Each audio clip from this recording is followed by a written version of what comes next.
আজকে আপনার কিছু পরামর্শ দিব ফেসবুকে কি কাজ করলে, কিভাবে কাজ করলে আপনার ফেসবুক ভিডিওগুলোতে কোনো পরিষেবা আমরা আসলে জেনে বুঝে বা না বোঝার কারণে কিন্তু বেশিরভাগ সময়ই পলিসি ইস্যু আসে।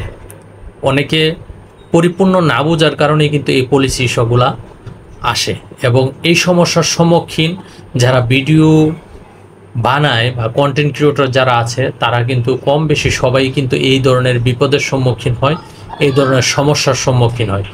এখন এগুলা টপকিয়ে যখন সে পরিপূর্ণ দক্ষতা অর্জন করে তখনই কিন্তু সে জানতে পারে, তখন কিন্তু তার পেজটা কিন্তু ধীরে ধীরে ফলোয়ার্সও বাড়তে থাকে। একটা পর্যায়ে কিন্তু সে ভালো একটা পর্যায়ে যায় এবং সে তার ধারণা হয়ে যায় আমি কোন লাইনে কিভাবে কাজ করলে আমার পলিসি ইস্যু আসবে না, আমার পেজটিতে কোনো সমস্যা হবে না। আপনি যখন একটা পেজে 3 মাস 6 মাস 1 বছর সময় দেওয়ার পরে যখন একটা পেজ মনিটাইজেশন পাবেন, তখন যখন আপনার পেজটাকে এত কষ্ট করার পর যদি মনিটাইজেশনটা চলে যায় তাহলে কিন্তু এটা খুবই দুঃখের এবং এটা কিন্তু খুবই কষ্টের।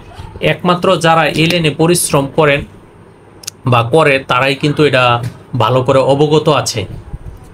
এই বিপদের সম্মুখীন কিন্তু আমি নিজেও হয়েছি। এখন নিজের বিপদে পড়তে পড়তে এখন মোটামুটি ধারণা হয়েছে যে এই লাইনে বা এইভাবে কাজ করলে আমার সমস্যা হবে না। তবে যাই হোক, অনেক কথা বলছি আপনাদের বোঝানোর সুবিধার্থে। তো আজকে বলি যে মূলত কি করবেন, যে আপনি যখন নতুন একটি পেজ ক্রিয়েট করবেন, আমার কাছে আপনাদের কাছে অনুরোধ থাকবে যে আপনারা নতুন করে একটা পিকচার দিবেন। কোনো পুরনো পিকচার যত ভালোই হোক, যত সৌন্দর্য হোক, আপনি কিন্তু সেটা ইউজ করবেন না। আপনি নতুন একটি পিকচার মানে প্রোফাইল এবং লোগো দুইটাতেই কিন্তু নতুন পিকচার ইউজ করবেন, নাম্বার 1। নাম্বার 2 হচ্ছে আপনি যে ভিডিওগুলো বানাবেন, যেমন এখন আমি যে কথাগুলো বলতেছি এই কথাগুলোর মধ্যে বা আমার ভিডিওতে কিন্তু আমি মিউজিক অ্যাড করি না। আগে করতাম, আগে না বোঝার কারণে।